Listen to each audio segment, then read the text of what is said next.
what was so amazing about it was here we were in a place that was very foreign to us with a woman who was speaking a language we had never heard before, that we didn't understand a word of, doing rituals we had never experienced. And the whole thing felt so authentic. It was so powerful. All of us really felt Dalia's presence, felt like what she was saying, felt very much to us like she was having this conversation with Dalia.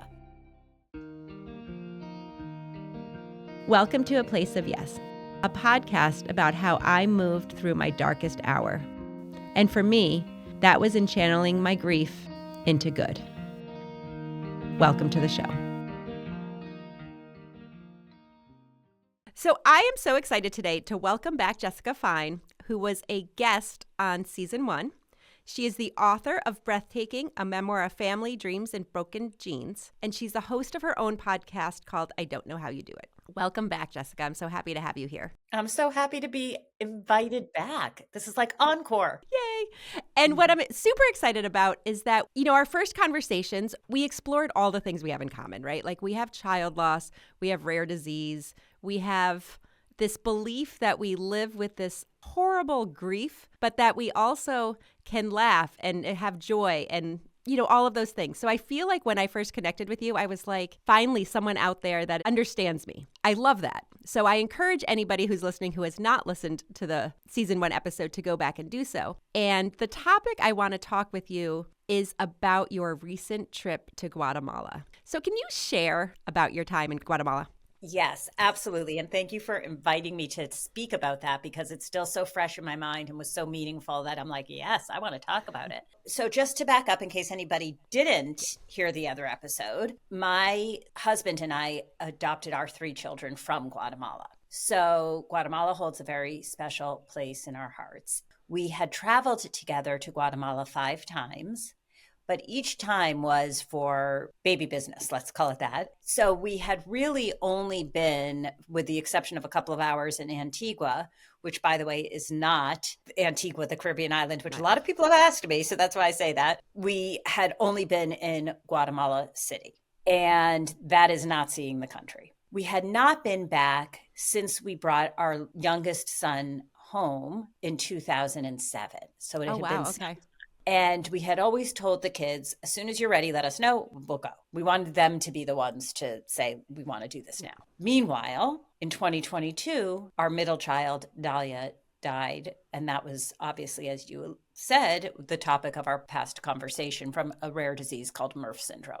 So here we are coming up on the 3-year anniversary. And our other 2 kids said they wanted to go to Guatemala. So we went to Guatemala for 9 days. And we saw a lot of the country and just learned so much more than we had ever learned in all of the previous trips, because of course our focus was so single-minded. One of the things that was really important to us is we wanted to do something to honor Dalia's memory while we were in Guatemala. Kind of thought through several different ways that could look. Ultimately decided to do a traditional Mayan fire ceremony, which is something that is done in the Mayan population, not only to make an offering for a relative or a loved one who has died, it can also be done for somebody's health or business reasons. I mean, there's a lot of different reasons why you might do a traditional fire ceremony. We arranged for this to happen, and it was amazing. We were in a place called Chichicastenango. And first of all, I will say that the cemeteries in Guatemala are stunning. So they start off underground, but it's very small space. So they end up going above ground, and they are so colorful because they will paint whatever color the person's favorite color was. And that's awesome. Beautiful. And they just like have the personality. opposite of There here. are things, the total opposite here, which is like somber, gray stone, it's just burst of color. It's magnificent. Adjacent to this cemetery is a place called Buktan, which is where this world and the next world meet, is what is kind of like about it. And it's really like just a gigantic lot with different areas where offerings can be done around the lot. Now, these are done by a priest or a priestess, and you can see who they are because they're wearing very traditional garb, including a hat that only a specific hat that only the priest or the priestess are wearing. It was interesting because we got there well before the priestess we were meeting, and we were watching and seeing some of the other ceremonies taking place. And it was very interesting. We had a translator with us, and we saw this one guy a priest pour Coca-Cola on the altar and then alcohol, like, I don't know, it was whiskey or something, and learned that what they'll do often is take like a drink that their person loved Oh, and pour it because wow. it's all going up in the smoke in theory, right, to the spirits. Oh, that's wow. That's I am speechless almost. That's so Yeah, it cool. was so Yeah. interesting. So our priestess was named Priestess Juana. Mayan dialects, it's interesting because there are actually 22 different languages. So a lot of times people can't even speak to each other. It's not even like they necessarily have that much in common in the language. But in any event, so Priestess Juana speaks a language called Kichi. It's very well known there and likely is the language Dalia would have heard as a baby Okay. because Dalia was 6 months when we brought her home. Okay. So Priestess Juana arrives. She's an older woman. And it was very interesting because, first of all, she arrived in a tuk-tuk, which is a three-wheeled vehicle that's open on the sides, and they're all over in Guatemala. She didn't know anything really about our story ahead of time. So, in any event, the first thing that she does is she comes and she prepares the altar. And so the first thing is they put sugar around the out. Oh, no, first you put flower petals around the outside and then sugar because you want to have something sweet going up. And then all of these candies and incense and then candles. And then for the next 45 minutes, she's chanting in Kichi. She's lit this whole offering is inflamed. And what was so interesting is that what she is doing is she is reading the direction of the smoke, the direction of the fire, the shape of the ashes to get her messages from the spirits and from Dalia. And she is then sharing them with our translator. And we were getting some messages, What was so amazing about it was here we were in a place that was very foreign to us with a woman who was speaking a language we had never heard before, that we didn't understand a word of, doing rituals we had never experienced. And the whole thing felt so authentic. What was interesting to me is that Dalia had a very traditional Jewish funeral, and as did every member of my family who's died. And yet this one, where it was all so foreign to us, felt so powerful and so authentic and did not feel performative. And it was so powerful. All of us really felt Dalia's presence, felt like what she was saying, felt very much to us like she was having this conversation with Dalia. I mean, I'm almost like speechless because I literally have chills. I am not much of a crier, but we were all incredibly, incredibly moved. Both of our other kids said, this just really felt right. It was like a missing piece, something that kind of needed to happen and we didn't even know it. And it's really interesting, we were so in the moment and it was so powerful. And I do wonder if we were to do other ceremonial rituals in other cultures, would they be as powerful, half as powerful? How much of it was that we knew we were in Dalia's homeland? I don't know. I mean, I think that that's a really interesting thing to delve into. I mean, I think both of those things are huge because to think about for her first 6 months, she was most likely hearing that language in that country. Like there has to be,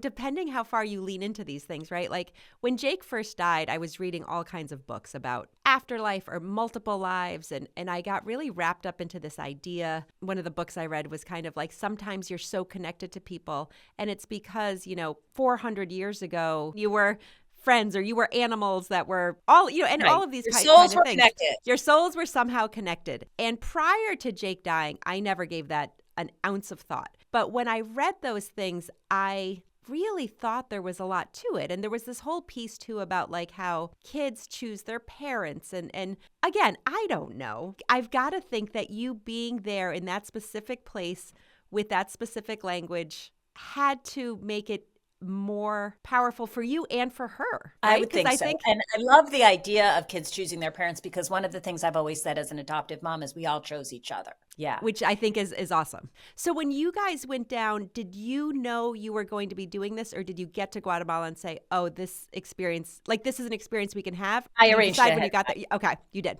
So we knew we wanted to do something. In thinking about kind of what that something would be, this emerged as the right thing. And this is personal, so you don't have to answer this, but like, what did Dahlia say?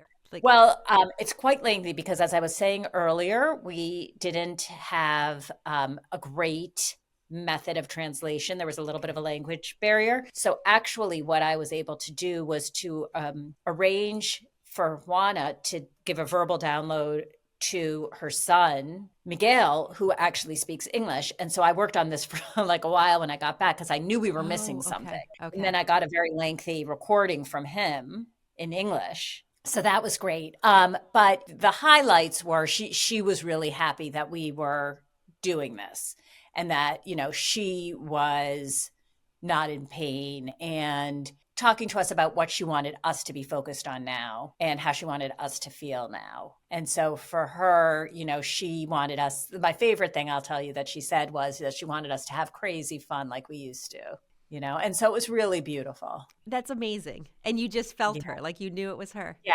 It's interesting because I have seen a medium. So, and I've had different communications that are like, I have totally got on deep dives of could they have known this? Is there any way that this is on record? Could they have figured this out? You know what I mean? All that kind of stuff. This wasn't that. Nothing they said was like, there's no way. But the feeling was so powerful. And, one of the things that I think about is how much does it matter?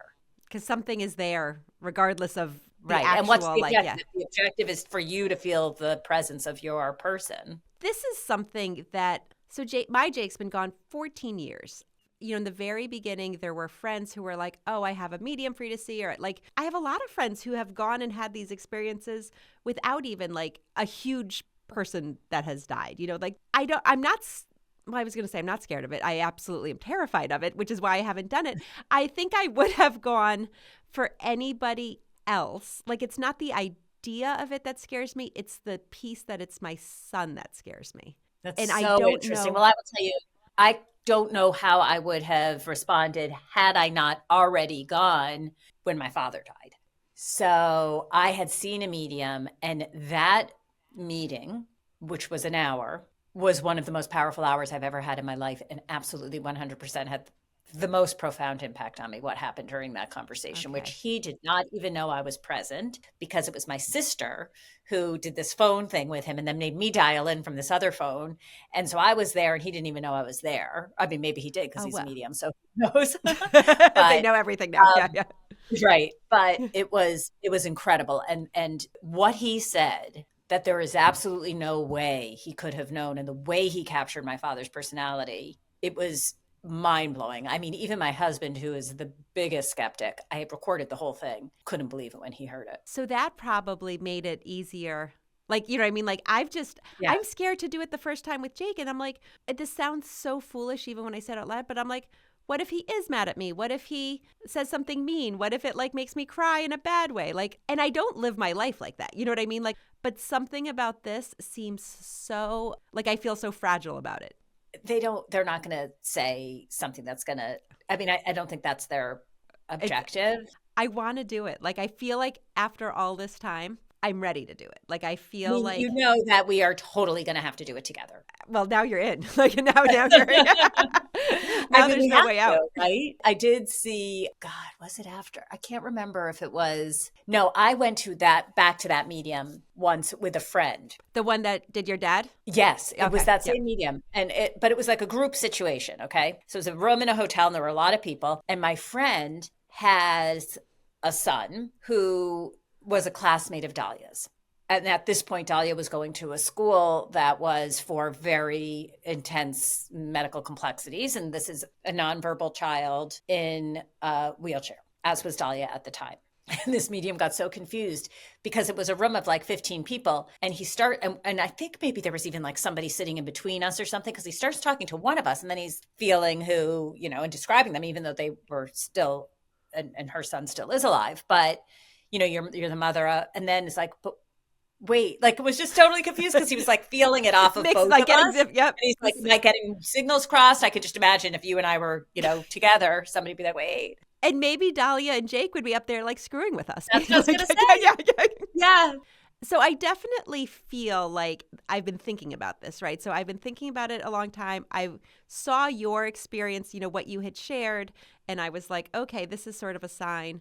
This other piece that is also happening, and actually just last night, and if I am tech savvy enough, I can pull it up. So a couple times Jake has come to me in dreams. Had not happened in a very long time. And then I would say maybe about a month ago or so, he came to me in this dream, and I used to write these letters to Jake, and it was kind of like I decided it would be the final letter to Jake. But basically he was older. He just kept saying, oh, and it kind of freaked me out because I never heard his voice because he was nonverbal. And like I only ever know his like baby babbling. Like I never knew a voice. But in this dream, he was like, thank you, I'm good. Like, I'm fine, thank you. I woke up like, and I put notes like on my phone.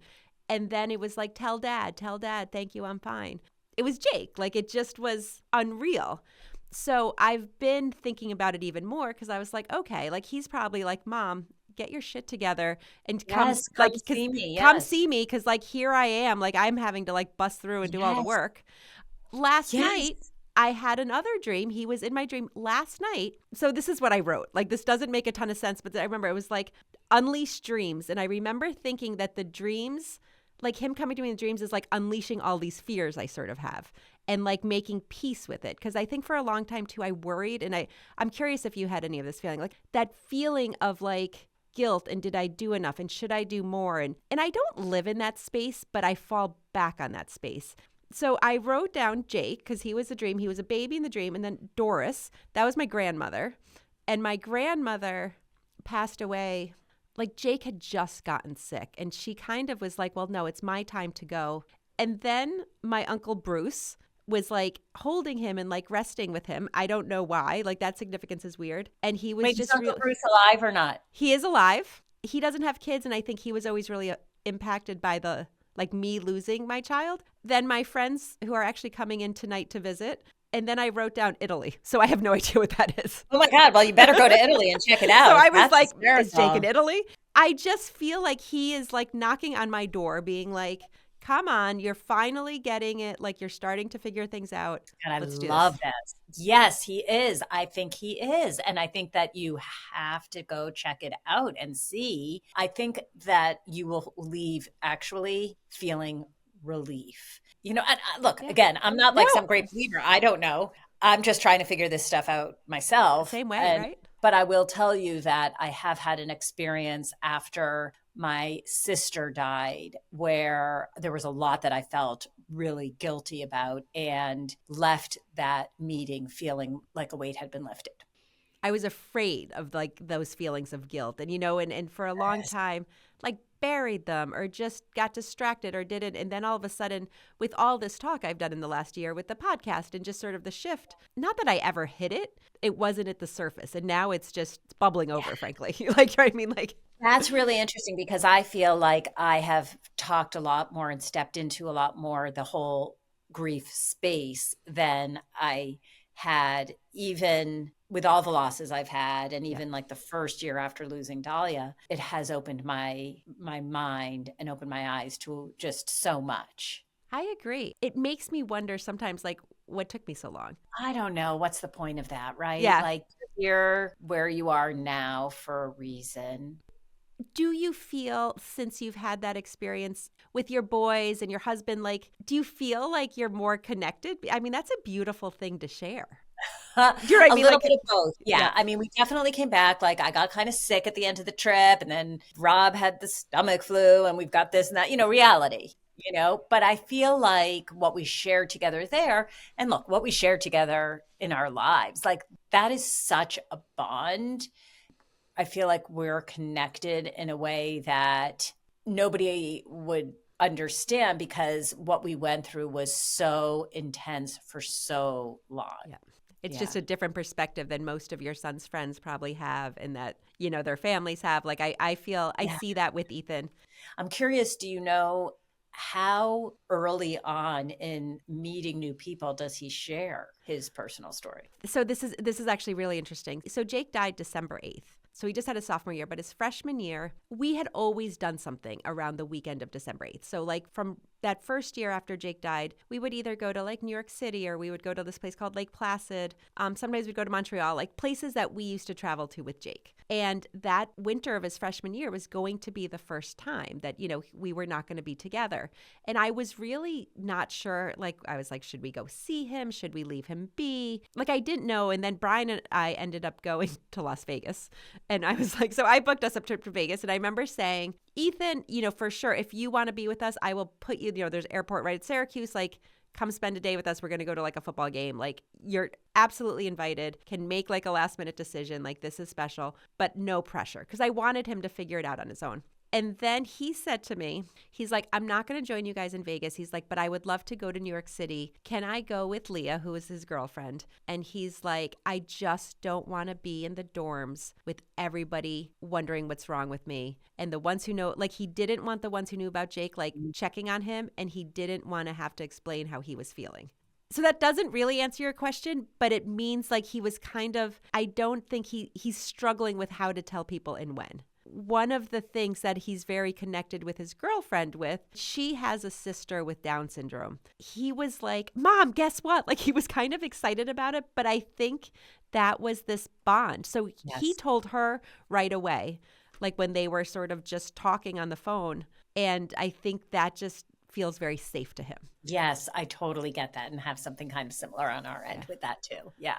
I wonder, like, I know all his friends now know, but I wonder when that conversation happened. Yeah. Yeah. I think it's just such a weird and hard thing to bring up. I remember when I was in college, I had a friend who had told me he had had a baby sibling who had died. I remember being so ill-equipped for that conversation. I kind of wish I could go back in time now and be the me that I am now. Yes. Because I remember, sure, I said something foolish or whatever. Like, I don't even remember what I said, but I do remember feeling uncomfortable. Like, I hadn't known anybody who had been in that situation before. And, now I look back and I'm like, my God, he must have really trusted me to have shared that with me. I hope I was at least like not overtly offensive in any way.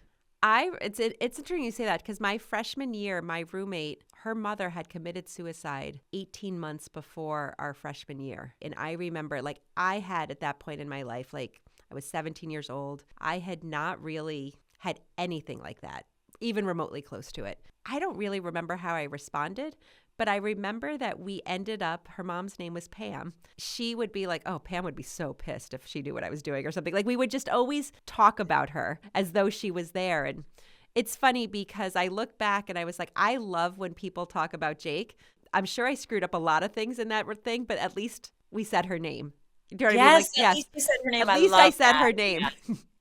So I am wondering, does this make you want to go to mediums more? Like, do you want to like do this all over again? Or was it so great that you're like, do you know what I mean? Because sometimes when something good is, it's like, oh my God, I get greedy. It's like, I want more. Other times you kind of know that that was like end on a high note. I'm very, very fascinated by all this stuff at this point. And I think it's because I have had so much loss. And when we look at how every culture has its own way of communicating, honoring, etc., both every culture, every geography, all through time, and so to me, it's a great big question mark that like this huge, brightly colored, like your sweater question mark that's just like, check me out, because, if there is some great thing to discover, I'd like to discover it. I mean, for myself, I don't mean No, like, I know. Yeah. You are the one. Yeah. Right. Yeah. It's going to be like, well, Einstein had the theory of relativity and then I discovered, you know what I mean? So I'm not talking about that. I just mean like my curiosity is knocking. I do. I think we have to do something because I feel like I am so ready for it now. And like I said, I was always open for this stuff, right? Like always, but not with Jake. And now I just feel like he's like, come on, Mom, let's do it. I'm also interested in the way that we feel connected and honor their legacy in real earthbound ways, and which you're doing in such a gorgeous, gorgeous way. And I imagine that the work you're doing makes you feel more connected to Jake all the time. It does. It does a lot of times. I don't know how to say this, but like, so there's some kids that we work with and some of their families have been on the show and they are Jake to me almost, right? Like, and to me, they're my most touching, like I'm most connected to those families. had Jake lived, had Jake like been older, he would be exactly, not exactly, but very similar to them. And we would be having such intertwined journeys, you know? So I sometimes struggle with that though, because I get jealous, right? Like I love the work we're doing in his memory. I just sometimes I see the changes that the like world, medicine, technology, all of those things. And sometimes I'm like, if he could just have hung on a little longer. I sometimes think, and when I see Jake like in my dream as like the one dream where he was older, he was kind of just standing there, like I guess what he would look like, you know, and he was not sick and he was not any of it. Last night he was still Jake because he was like being held. I But have dreams where Dalia's like walking and running and that kind of do thing you too. really? Yeah. And I love it, but then you wake up and you're like, "Oh." Do you ever have dreams where you have some of the same things that Jake was struggling with? Meaning, I've had dreams where like I can't talk or, where some of those symptoms. Yeah. Have you ever No, had I that? have never had one. That's not a fun one to have. No, that can't be. No, oh, that's interesting. So my mother is actually from Argentina. So I grew up going back and forth to Argentina. And when you were talking about the cemeteries, I remember being in Argentina and they're just they weren't I don't remember them being quite as colorful, but they're just ornate and beautiful, and I feel like the closest place in our country that has that vibe is like New Orleans. That's You know. so interesting that you say that. Yes, because first of all, I've always felt that of all the places I've been in this country, and I haven't been to every state, but I've been to a lot. And I've always said New Orleans is the place that most feels to me like a different country. And also, of course, they have a lot of their own practices. I've been reading about that as well. And so there's definitely a lot of spiritual practices happening in New Orleans. Well, and And that's maybe I'm that's going to be our road trip well, or I'm our, actually like I'm kind of it's because so every time we're there, we go to some of the different like voodoo shops, and like the yes, last time we were there, like I was talking to someone and she was like, you know, what's your sign and what's this and blah blah blah blah, and she gave me this like little baggie of stuff that like I carry around in my purse. Although this is like classic Heather, I was like dumping out the purse because I was changing it. And then all the stuff went flying over because like oh the no. little satchel had opened. And I'm like, okay, great. Oh, I was like, oh now, so I'm God. like trying to sweep it back in. And I'm like, A, I have no idea what this is. B, like, I'm sorry if this is pissing someone off. Like, I was But like, maybe it was like releasing it into the air, and so it yeah. was doing even more of its magic. But yeah, I've been reading about all that voodoo and the traditional ceremonies. Yeah, it's interesting. I don't know. I mean, I was in New Orleans one time, and it was for Jazz Fest. It could not have been a more different time of my life. Let's just put it that way. But I could definitely see going back. There's a lot there. Like the cemeteries are, you know, because of the sea level, but they're all above, and they have because of that, it lends itself more to like the decorations and the, you And the know, kind of music is a true big part of their the funereal music. practice And after too. I Jazz can't remember. funerals. Yeah, I can't remember what it's called, what they do when they do those like walks, like the Yeah. there's a name for it and I can't remember what it is. But we have been in New Orleans where like we've seen them go through, and like everyone's invited to like join in and celebrate, and like it's just very cool. Right. And there is something so great about the idea of it being joyous. Yeah. Which is very, very, very different from anything I've ever experienced personally, where it's really everything is driving towards solemnity and just, having a real somber. Super somber and Yeah. And so the idea of like this celebration and music and joy, there's something compelling about that. I agree. There's so little of that in our culture, but like there's this little Yeah. pocket in New Orleans where I feel like they lean into it. Yeah. And I remember at my mother's funeral, everybody was dressed in black, with the exception of two women who had cared for my mother at the end of her life. And they were from, I don't want to get it wrong, so I won't even say, but they were from a different country. I was up there giving a eulogy, and I looked out at the sea of people wearing black. And in the very last row were these two women wearing all white with white hats. And I spotted them because they stood out and they were radiant. And I loved it so much because it felt like they were embodying Yeah. the beauty and vibrancy of my mother, where everybody, and I understand obviously, what our tradition does, but everybody was just, it was so Yeah. bleak. And then Yeah. there they were in the back in white. And I thought that was super cool. That is kind of interesting. This is sort of like my final question thought, right? Like, so Okay. as I think about this, right? I think about this whole life out there, right? Like this, and I think I'd said to you before I started talking, like I'd watched this one reel of another grief podcast where the host was like, you don't just die. Like you don't just disappear. Like you don't just cease to exist. Like, so whether you believe in heaven or whether you believe in any other place or whether you believe in energy or like however you think of it, there's more. And I think all of these stories, whether it's my dreams or your experience with the priestess or the media, everything in between, like there's this other place. And I can tell this is like the beginning of a conversation you and I are going to continue having for quite a long time. But I will say what is interesting to me is, does the consciousness survive bodily death? Because it is quite clear that we are made up almost entirely of energy, and we know energy isn't created or destroyed. We know that the energy goes into another form, but is consciousness out there somewhere? And that's what I'm hopeful about. No, so hopeful about it. And I love that you had that experience with Dalia where you felt it was her and it gave you that feeling. And even the fact that you've got this tangible recording. Yeah. Like, do you re-listen? Because I think I might get obsessed. Like I don't know.